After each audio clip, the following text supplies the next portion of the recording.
Hello, welcome to the Franchise Marketers Show. We are at the International Franchise Show at Excel, and I'm joined by Sian Brennan-Todd. Hello. Hello, how are you? I'm good, thank you. Tell us a little bit about what you do. So I'm a presenter and host and a speaker.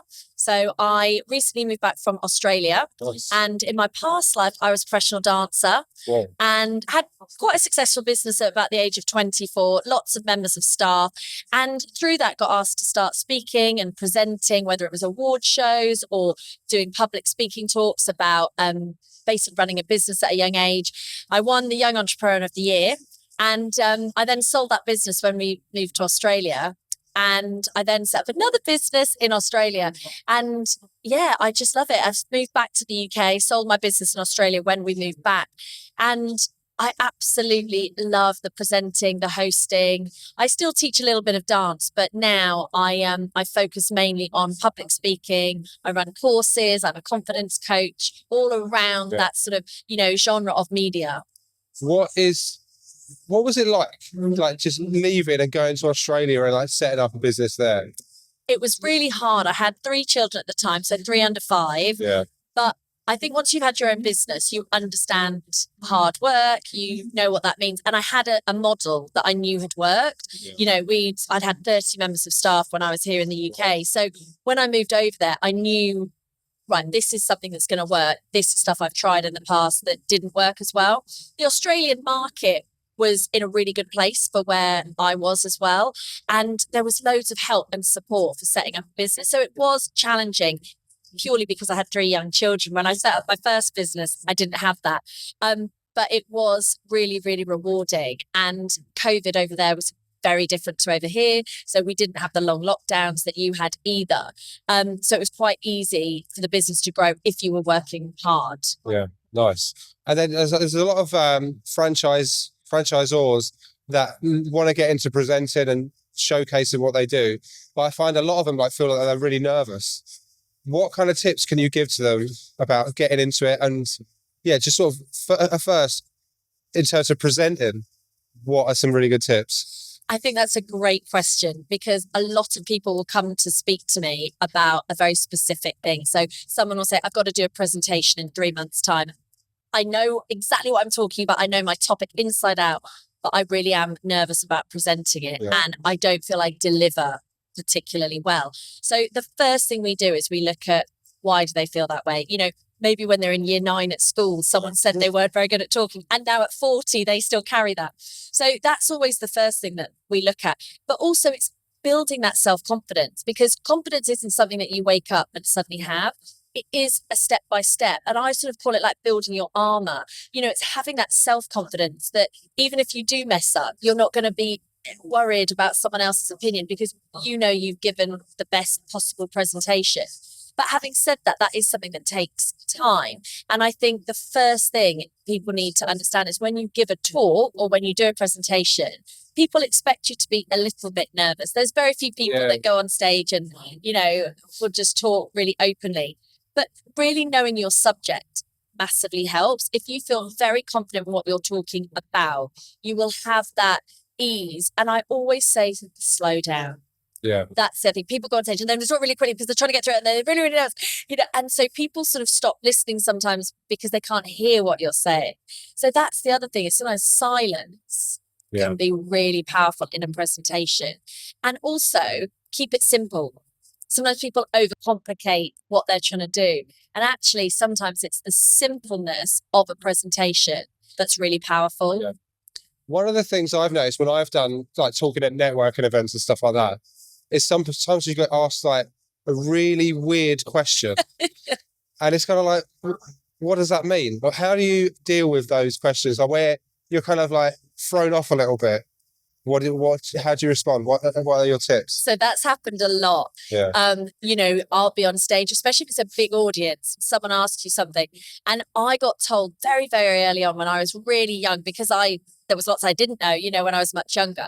And they said, don't ever be afraid to say, can you just give me a minute? Yeah. I've never thought about that question before. Let me just unpick that and have a think. And that's fine. when you sort of rush into an answer that maybe you're not really sure about and it doesn't really make sense, that's when I think you lose people. So I remember that tip, you know, that was a long, long time ago. And I still, to this day, I will use that. If someone asks me something in a way that I think, oh, hang on, that's not quite what I would explain. You know, I'll sometimes say, just give me a second. Let me think about that. Let's look at how we can answer that. And sometimes I don't know the answer. And again, I remember someone saying, don't be afraid. You know, you can't be jack of all trades and really good at them. And when I had my first business, I was 24 and I wanted to do everything. Yeah. And I remember learning early on, okay, you can't do everything well. There are going to be other people that are better. So I'm never afraid to sometimes say, oh, actually, I don't do that part in my business. But if you come and see me at the end, I'll direct you to somebody who does maybe that part in the business. So don't be afraid to sometimes say, I think that's a good tip. Yeah. I don't know. Yeah. So the question I got asked, and it's always like, I was like, why did you ask that? It was like, can you shoot in black and white? And I was just like, yeah. Like, you just change it to black and white. So why would you ask that? Weird question. Although no question's a bad question, you know. Yeah, it's a weird question, right? What would you say to someone who's like wants to get into speaking and finding actual speaking gigs as a franchisor? I would say any avenue you can. You have to refine your skill of public speaking. And I always remember Ed Sheeran saying, he wasn't brilliant at the beginning. You know, he busked for many, many years and he'll play stuff that wasn't great. You have to almost go through not being great to get better. And again, one of the things I often say to my clients is film yourselves. And they hate that because they don't want to watch themselves back. But you might think something's gone really badly and then you watch it back and you're like, actually, the way I delivered that part was really good. So I would say take any opportunity you can, even if you have two people there. And again, you know, I remember when I first started out, when I was in Australia, I didn't know that many people. So I remember doing a talk at the library I'd been asked. And I mean, it was a big library right in Sydney.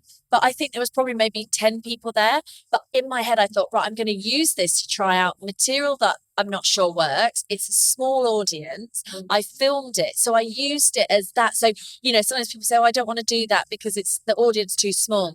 You only need one client in that audience to then maybe book you for something else. So I would say if you're nervous, but you want to give it a go, start small. You know, you can go to local schools, you can go to colleges, you can speak to other businesses, sometimes get a network of businesses near you, and all of you stand up and do 10 minutes and then you can give feedback so long as you're happy to, you know, have feedback. But I would say take those opportunities. Even if you're nervous, you're never going to get better at it if you don't do it at all. Yeah, one of the things I found was I did a lot of networking, especially when I first started, and they'd have like a 20-minute slot. And at first I was like, I can't even do 40 seconds. How am I going to do 20 minutes? Then like eventually, like I became like group leader of it and stuff. It's like, and then I know my subject, so I can talk about them. And I think that worked really well. How were you when you first started? Were you nervous when you like first got into it? Yeah, I was. But I used to get really nervous when I was a performer. So I also was a cheerleader over in America. And I used to get really, really nervous before performing. And for some reason, speaking was never as nerve-wracking. I still got nervous. But I mean, I used to feel really sick before a performance and it would almost sort of tarnish the performance. You know, I'd be so nervous before I went on stage that the joy of then performing, I was like, gosh, is it worth it? I feel so ill before. And with speaking, I was nervous, but it was never quite like that. And I think, again, the more I did, and when I was younger, I'm sure I made loads of mistakes, but because I was younger, people would really help me. And I had amazing people who would, you know, advise me and say, oh, you know, that part of the talk went really well, but, you know, maybe refine this. And I was always receptive to feedback. I never felt people were being rude. I always felt they were trying to help me. So I think that was something that I found really beneficial, because I think so many people won't put themselves out there. And I say, well, what is the worst that can happen? You know, somebody down the road sees it and thinks it's not very good. Does that really matter? You know, they might not think you're very good even now, but if you put a video out, somebody else might watch it and go, that was brilliant. And one of the other things I'd say is I do a lot of, you know, polished videos, and then we do like raw footage at some of the events I'm at, and the raw footage always does really well. And it can be, we mess up a line or something happens. But actually, that is what people also want to see. Yes, there's a time and place for perfect, polished, gorgeous, expertly done footage, but sometimes people want to see the mistakes and the way that it goes wrong, because it makes you feel like connected to them. So I would say, don't let nerves be a barrier, because everybody gets nervous at something. I love seeing behind the scenes stuff. Yeah. Like, and even today, like, you've been giving me your phone and like taking photos for you and doing videos. So I think that's a really good tip as well, to do that, like, just to get the most out of every single opportunity you can get. I would say, please don't hold yourself back. One of my key quotes that I talk about all the time is that other people will always put limits on you. That is just the way the world works. So other people will have a place that they think you should be. And when you start smashing out of that place, that is great, because I always say to clients, don't let what other people's limits are of you be your limits. You have to go further. And sometimes that is doing it with absolutely no help. Sometimes you're not going to have a community, you're not going to have supportive people around there. But if you really push through, you will build that confidence. And the more confident you are, the more happy you are to fail. The more you fail, the more you succeed. Like when I first started, like I said to you, like, I couldn't even speak for 40 seconds at a networking event. And like, it would be like, someone would be like, can you drive to Birmingham to do this? I was like, oh, that's a bit far. But now I'm like all over the place, like doing stuff. Like, you only learn you can do stuff by doing it and like pushing yourself to be better every time. And like, even with like a camera equipment and stuff, I want to make sure it's like improving every time I do stuff and like keep things are changing as well. When I first started speaking, sometimes I'd be in a school hall, not to kids, but, maybe they'd open it up on a weekend or an evening. And there was absolutely no electronics, nothing, there was nobody filming on their phone. Nobody was uploading to social media. It was really bare and basic, but that was fine, because I was still learning. Every time I was doing a talk, I was still learning. And so now we're lucky that we can cut things out, we can edit it, we can make it look a bit better. But actually, like I say, sometimes that really core behind the scenes, stumbling up onto the stage or, saying a line wrong, is actually really connecting with your audience as well. So I would say, if you're trying to build an audience in whatever your franchise is, I really think that, you being out there is key. And if you are someone who's nervous about public speaking or nervous about putting yourself out there, you've got to think about, are you more nervous than what it's going to hold you back?